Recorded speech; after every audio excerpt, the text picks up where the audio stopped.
Dice, no intentes cambiar a nadie, limítate a iluminar, porque es la luz la que invita a tu prójimo a cambiar. Que en estos tiempos extraños en que elegiste volver, tu tarea, compañero, no es otra que la de ser. Y si ese que va a tu lado se encuentra dormido acaso, respeta su desarrollo y su aparente retraso. Contémplalo con ternura y acéptalo tal cual es, y déjalo que prosiga marchando sobre sus pies. No te olvides que él está siguiendo su plan de vida, ese que le armó su alma al preparar su venida. Y tú puedes lograr que eleve sus vibraciones, ni con presiones abiertas ni sutiles empujones, porque hay ciclos en la vida que no se pueden forzar. Ya su corazón un día se abrirá de par en par y entenderá cabalmente, de forma clara y certera, que esta vida es solamente una ilusión pasajera. Tú entra en tu propio silencio y en tu forma suave y callada deja que tu luz interna se filtre por tu mirada. Tu impronta suave y serena produce su propia acción y esparce sobre las cosas silenciosa inspiración. Y cuando dejas que el otro transmute su propia cruz, no intentas cambiar a nadie, pero los cambia tu luz. ¿Sí?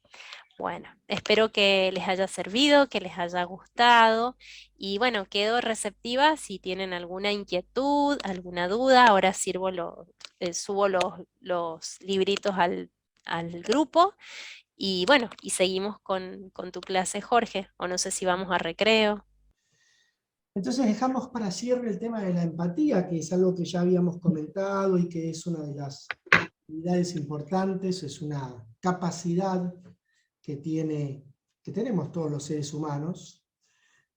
Y el concepto de empatía podría decirse que es el poder comprender plenamente al otro, comprender sus razones, qué razones lo mueven, y percibir también sus emociones, aunque no sean completamente manifiestas, y ahí aparece un poco la habilidad que se puede ir desarrollando, de percibir al otro, aunque no manifieste. No manifestamos todas estas emociones, porque a veces las emociones más desagradables, como el enojo, por ahí las manifestamos, ¿no? En la postura corporal, en la mímica, en alguna palabra o frase, pero hay muchas veces que la tristeza o tal vez la ansiedad o el miedo, por ahí no las demostramos tan fácilmente, y en especial cuando por ahí no son tan profundas, ¿no?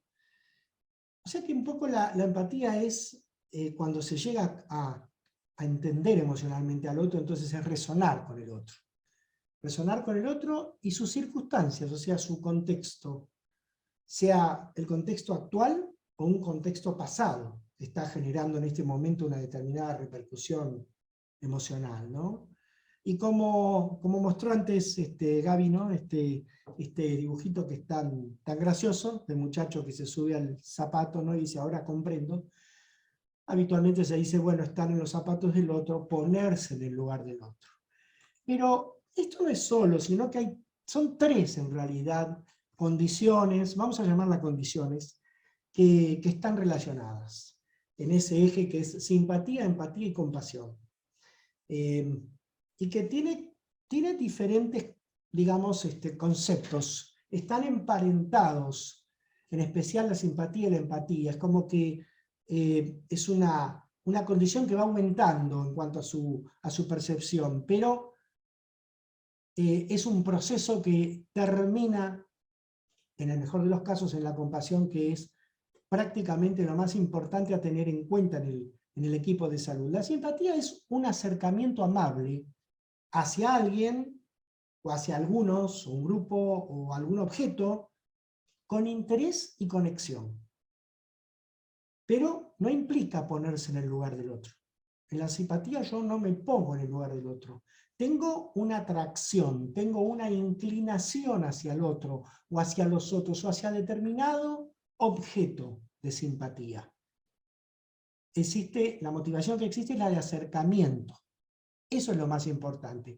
Y esto juega un papel bastante importante, en especial en los estudios de Charles Darwin sobre la evolución de las especies, porque él decía, los individuos más simpáticos son los que se juntan, forman un clan, los que tienen mayor afinidad, los que tienen mayor inclinación entre sí, e incluso entre macho y hembra para procrear la especie, ¿no? La empatía es, en realidad, esto de colocarse en el lugar del otro en forma cognitiva, o sea que yo tengo una inclinación, un interés y conexión hacia el otro, pero trato de entender qué le pasa al otro en su interior, qué es lo que le ocurre. Incluso trato de entender qué le ocurre emocionalmente y también poder comprender qué es lo que el otro necesita de mí. Pero no implica actuar. También tiene cierta limitación en su concepto. Es brindarse, pero desde la conexión. Porque cuando aparece, y lo vamos a ver ahora, esa percepción o ese interés empático en donde yo entiendo qué necesita el otro de mí, se motiva la compasión. Empiezan a echarse en marcha, empiezan a ponerse en marcha los circuitos de la compasión. Y la compasión es una motivación de ayudar al otro o a uno mismo, en especial, por supuesto, a que cese el sufrimiento, a que el sufrimiento cese, a prevenir un sufrimiento futuro. O sea que la compasión es la acción frente al sufrimiento. Entonces son tres, podríamos decir tres emociones. En realidad no está claro que sean todas emociones. La compasión se la entiende más como una motivación, la empatía como una capacidad, y la simpatía también, pero mucho más espontánea, y las tres son entrenables. Yo puedo aprender a ser más simpático, a demostrar más interés y conexión.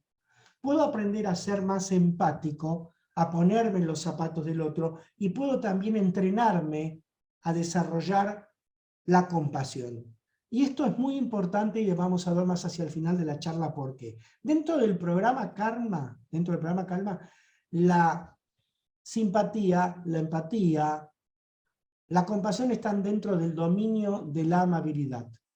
El dominio ontológico de la amabilidad es la tercera, es la A3, como le llamamos en el programa, y ahí entra la empatía, entra la simpatía también, entra el amor incondicional, la alegría empática, la compasión, la ecuanimidad y el perdón. Todo eso entra dentro del dominio ontológico, el dominio del conocimiento de la amabilidad en el programa Calma.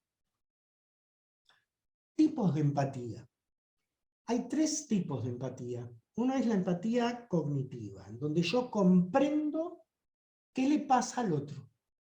Comprendo lo que el otro está transitando. Yo no siento sus emociones. Entiendo las emociones que tiene, entiendo lo que le está ocurriendo.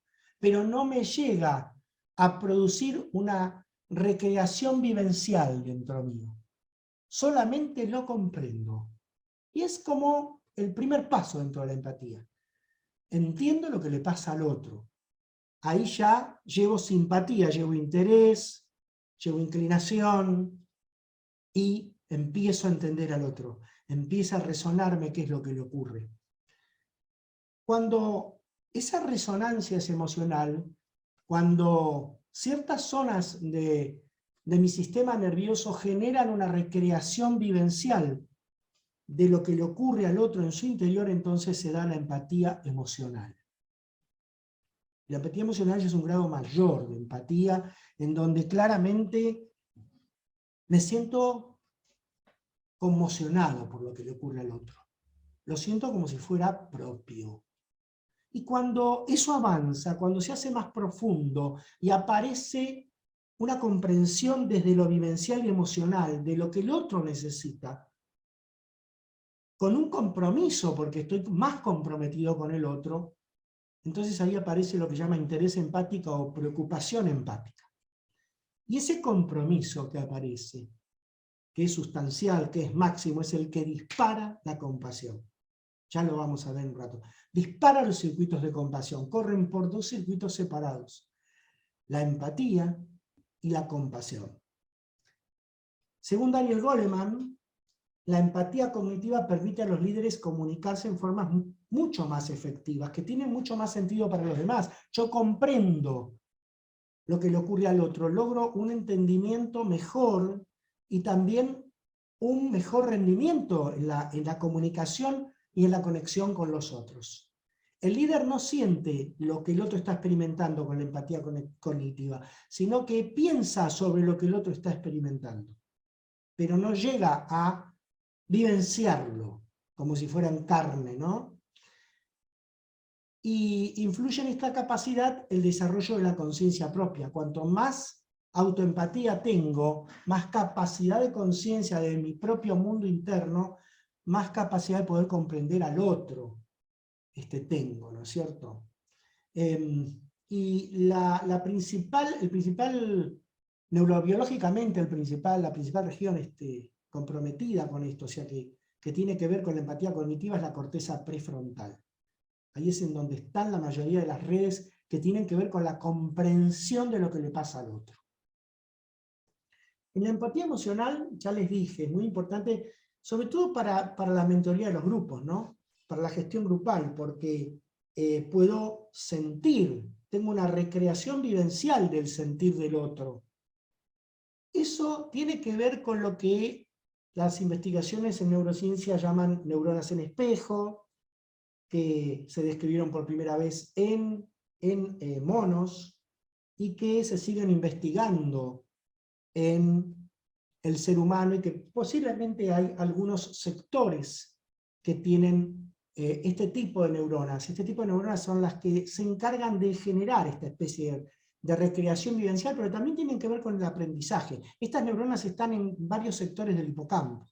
Entonces, recuerden que el hipocampo es esa estructura que permite la base de datos de memoria, digamos así. Y este tipo de empatía, el sustrato neurobiológico, es en algunos centros amigdalinos, en algunos centros dentro del hipocampo y en la corteza orbitofrontal. Y una frase de la doctora Tania Singer, que fue la que estudió los circuitos empáticos y de la compasión, fue directora muchos años del Instituto Max Planck de Alemania. Ella dice: necesitamos entender nuestras propias emociones para entender las emociones del otro. O sea que tenemos que tratar a la vez, como todo esto, ¿no? Como todas estas capacidades, desarrollarlas en nosotros mismos para poder utilizarlas también con los demás, ¿no? Y el interés empático está muy relacionado como les decía antes, con la empatía emocional. Es como un escalón más, es como si yo comprendiera emocionalmente al otro y eso me permitiera saber qué necesita el otro de mí. Y esta capacidad de saber qué necesita el otro de mí es uno de los puntos claves que tienen que tener los cuidadores de la salud, sean del equipo profesional de la salud o sean cuidadores o asistentes terapéuticos, etcétera, para poder entender mejor a la persona que se cuida. Es interesante cómo el interés empático, la preocupación empática está relacionada con ciertos circuitos de la amígdala cerebral y de la corteza prefrontal también, en una conexión directa. Y también se correlaciona con la liberación de oxitocina, que es una hormona que se dice, bueno, es como la hormona de la compasión, también empieza a liberarse. Y tal vez tenga que ver, esto por supuesto es una suposición personal, con ese gatillo, tal vez hasta la oxitocina sea una mediadora, por ahí en ese gatillo de los circuitos neuronales de la compasión, porque claramente el interés empático es, en cierto modo, el precursor, el martillo del revólver que dispara la bala de la compasión, ¿no? Y que permite entonces que uno se motive y empiece a actuar, ya que la compasión es motivación y acción ante el sufrimiento. Pero también hay ciertos aspectos y niveles de la empatía. Recuerda que cuando hablamos de compasión decíamos que hay tres aspectos de la compasión, que es la capacidad que tiene una persona de recibir compasión, la capacidad que tiene una persona de brindar compasión y la capacidad que tiene de autocompasión, ¿no? Siendo seguramente esta, la de la autocompasión, una de las menos desarrolladas. Acá hay algo similar, ¿no? O uno podría tomarlo de la misma manera. ¿Qué capacidad tiene una persona de recibir empatía? ¿Qué capacidad tiene de brindar empatía? ¿Y cuánta autoempatía tiene? La autoempatía es comprensión. La autocompatía es vivencia. Comprensión y vivencia de uno mismo y sus emociones.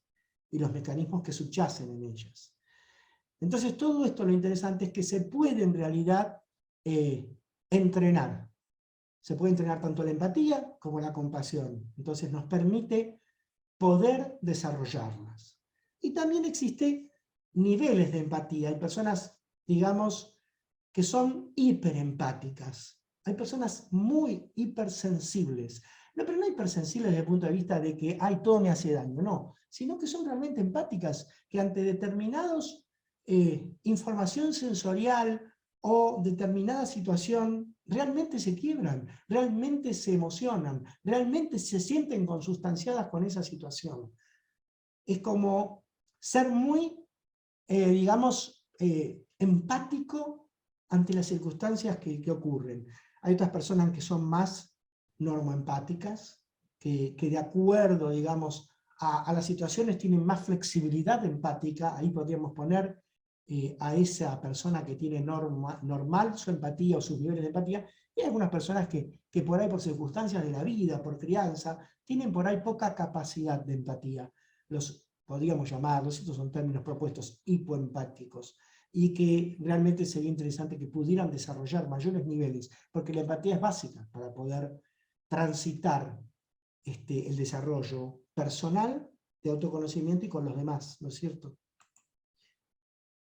Es interesante también todas las investigaciones que hizo la doctora Helen Rice. Ella es la directora del programa de empatía y ciencia relacional del Hospital General de Massachusetts, en Boston, en Estados Unidos, y que viene hace décadas estudiando la empatía, y que realmente sus estudios son bastante interesantes en cuanto al ordenamiento de la empatía, en cuanto a poder estudiarla, ver sus diferentes patrones y entender cómo es entonces los elementos que se necesitan para una buena empatía, digamos así.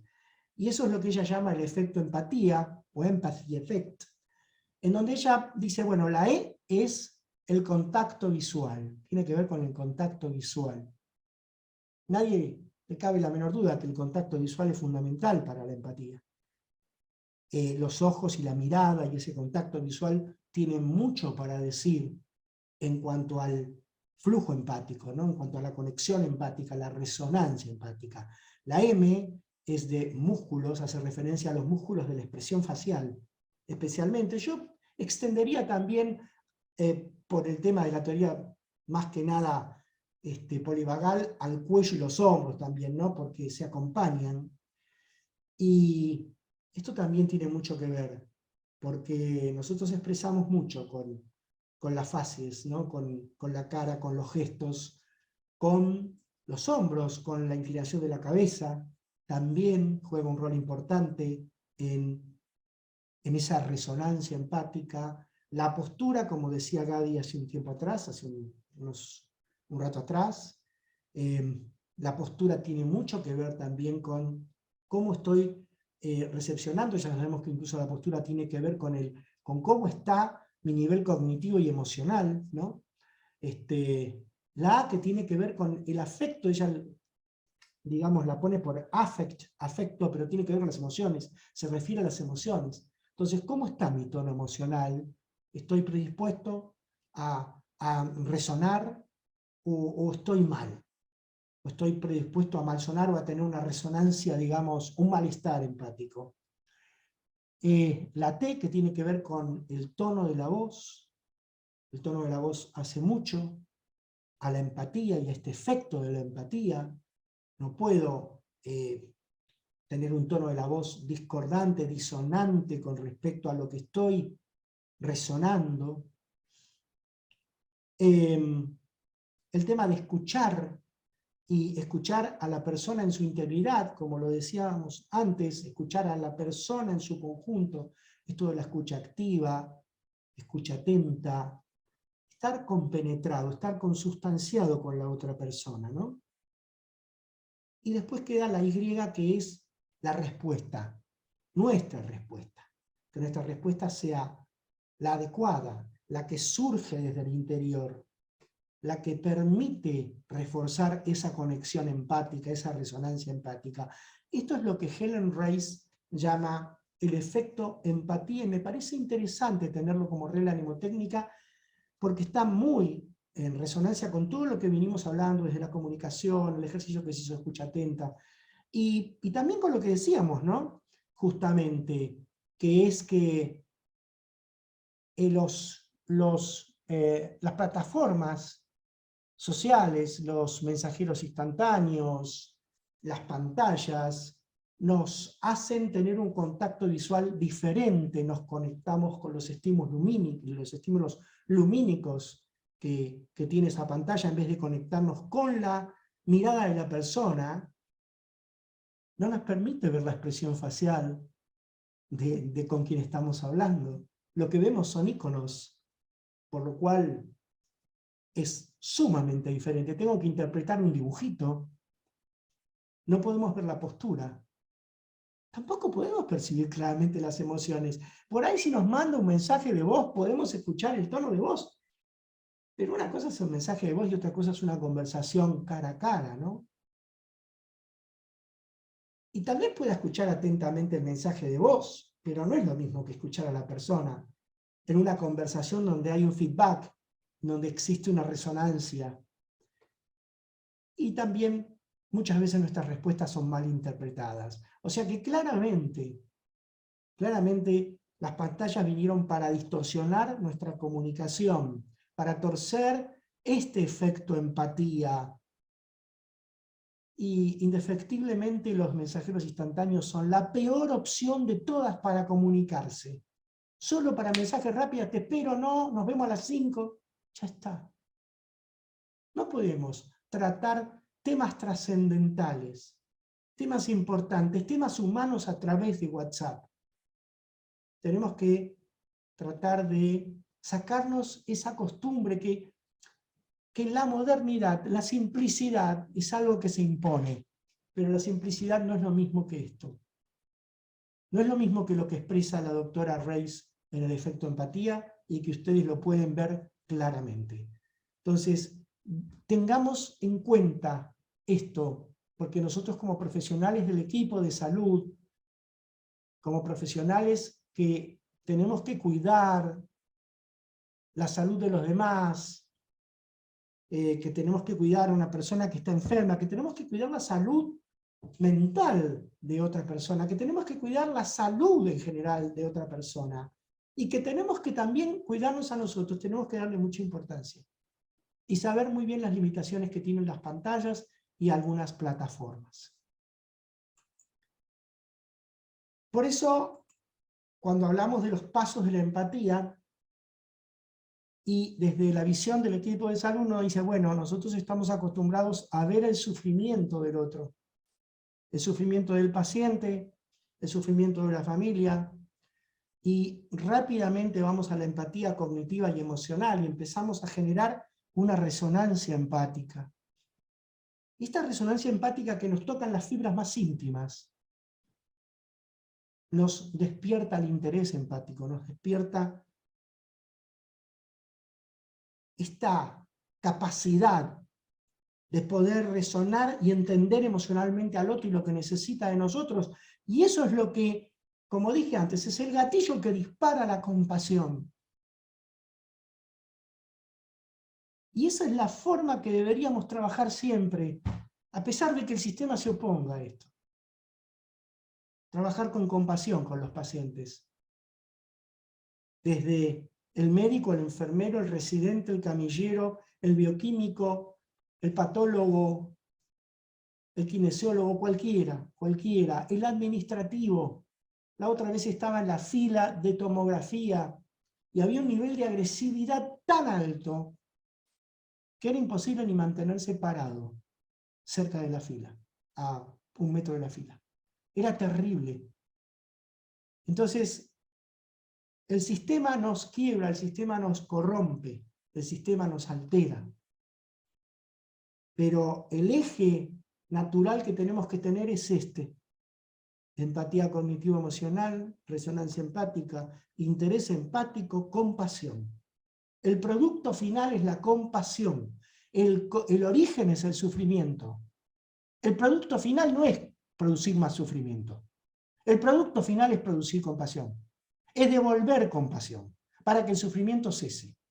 Pero muchas veces, porque no estamos bien, porque el sistema nos lleva, porque no estamos tan predispuestos, no tenemos tanto ejercicio dentro de esto, ¿qué es lo que ocurre? Genera este sufrimiento sostenido, ver un paciente, otro, ver ese mismo paciente en diferentes etapas, genera malestar empático. O ver ese sufrimiento de ese paciente junto con la discusión que tuve en casa, junto con el problema que tuve con mi jefe, junto con que hoy no me levanté bien, junto con que tengo un problema de salud por ahí, me genera malestar empático. Y ese malestar empático indefectiblemente me lleva a la fatiga emocional. Léase desgaste emocional, léase fatiga empática, léase fatiga de la compasión. Léanla como quieran, es lo mismo. Es el síndrome de desgaste emocional progresivo. Y eso puede llevarme entonces al burnout, a ese estado donde tengo el desgaste emocional, a tal grado, también desgaste físico y mental, que empiezo a despersonalizar el trato con el paciente, empiezo a sentir cierto cinismo con respecto al sistema y empiezo a sentir falta de realización de logros personales. Esto ocurre más de lo que nosotros creemos y a veces no nos damos cuenta.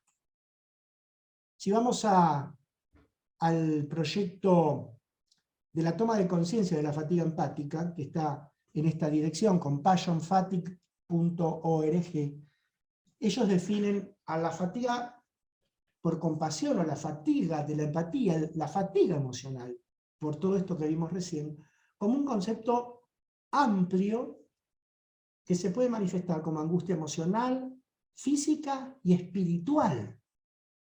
Dice tal cual, y los invito a que vayan a visitar este espacio web, que tiene mucha información sobre la fatiga empática, sobre lo que antes se llamaba fatiga de la compasión. Actualmente se sabe que la compasión como motivación emocional no se fatiga, porque la compasión tiene una cosa increíble: el hacer el bien hacia los demás, el ayudar a liberar del sufrimiento a los otros, me refuerza emocionalmente a mí, me genera bienestar, no me quema.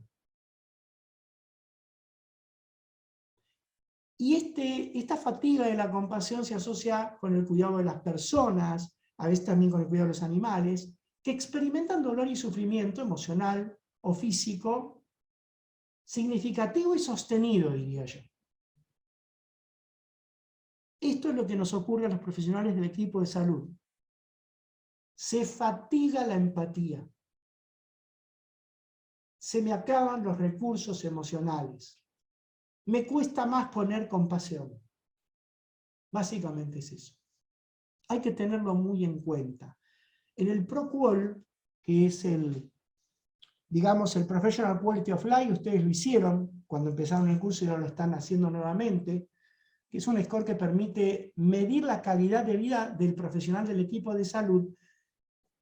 Los autores dicen, bueno, esta calidad de vida depende de dos ramas. Si yo puedo desarrollar compasión, satisfacción por la compasión, voy al equilibrio emocional. Pero si yo no puedo desarrollar compasión y me voy a la fatiga de la empatía, termino en burnout y trauma secundario.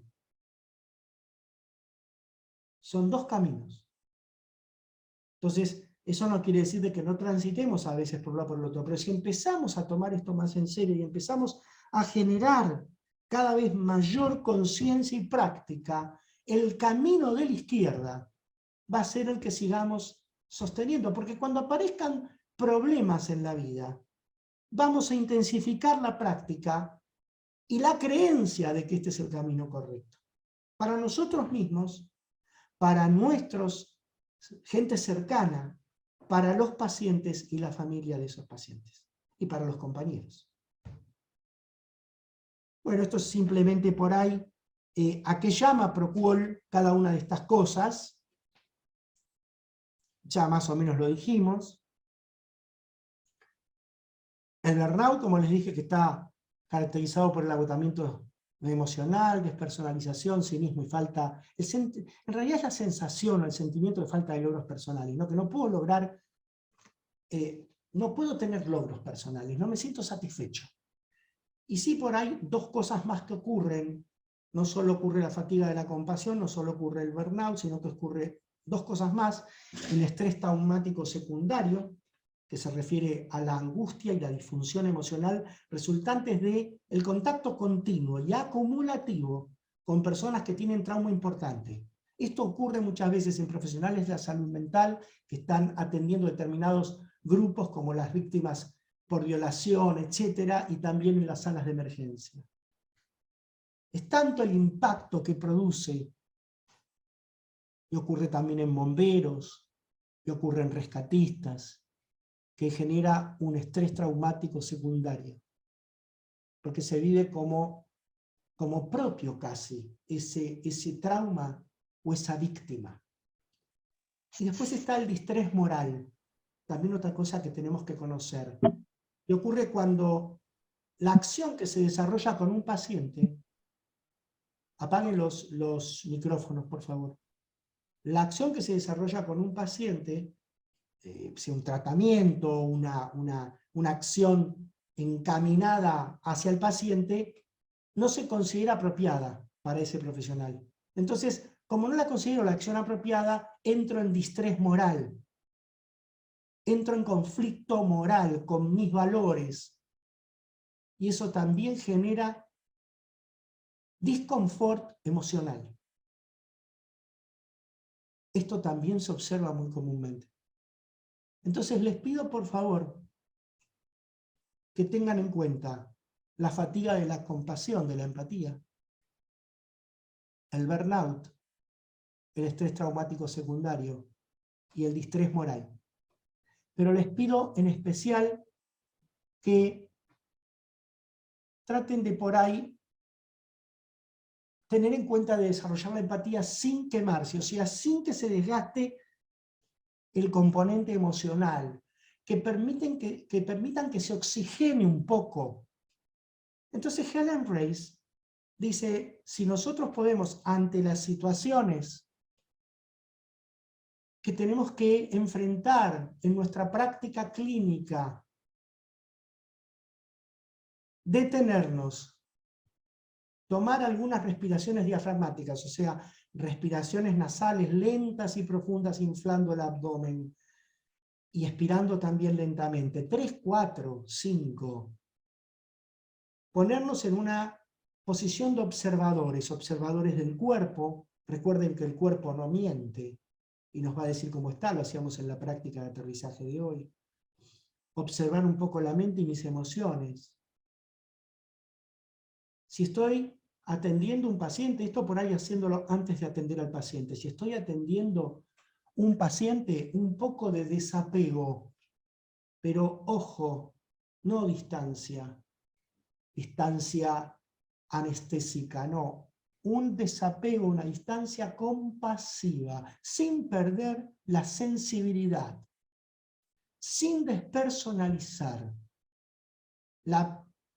O sea, quien está enfrente mío es una persona, igual que yo. En cualquier momento puedo estar ahí. Yo mismo puedo estar ahí. Y no me va a gustar si me tratan mal. Entonces es muy importante tomar esta posición, respirar, observar el cuerpo, dar espacio, observar las sensaciones y emociones. Cuando trato al paciente, mantener un poco de desapego compasivo, no fusionarme emocionalmente con el paciente, una conciencia atenta hacia la persona y por sobre todo permitirse la compasión, permitirse que se desarrolle la empatía, que se llegue al interés empático, que es algo que en el equipo de salud surge en forma pero terriblemente frecuente y tiene que ser así. Y permitir que entonces se dispare la compasión. ¿Por qué? Porque justamente si uno mide el efecto de la compasión, y lo hizo el doctor Stephen Thresiak de la Universidad Cooper de New Jersey, si uno mide el efecto de la compasión en los sistemas de salud del primer mundo, los interrogados dicen que han sido tratados muy bien, con magníficas máquinas, con excelentes mediciones, pero ha faltado en muchas ocasiones el componente humano de la calidez, de la empatía y de la compasión. Entonces él se pregunta esta pregunta que está más abajo: ¿importa realmente la compasión? ¿Importa realmente la compasión en los sistemas de salud? Sí, importa muchísimo, porque la compasión es el eje de los cuidados de salud y del autocuidado del profesional. No les quepa la menor duda. La compasión es el eje de los cuidados de salud y del autocuidado del profesional. Y si me permiten, esta frase que es de Calma: el cultivo de la amabilidad y sus afluentes, meta, mudita, upeksha, perdón, es la herramienta más importante para desarrollar en el equipo de salud, para el bienestar propio, para el bienestar de los pacientes y para sus familias. La herramienta más importante a desarrollar son este dominio de la amabilidad, meta, compasión, ecuanimidad.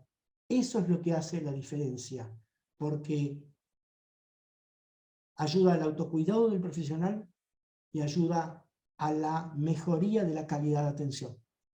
Eso es lo más importante de todo.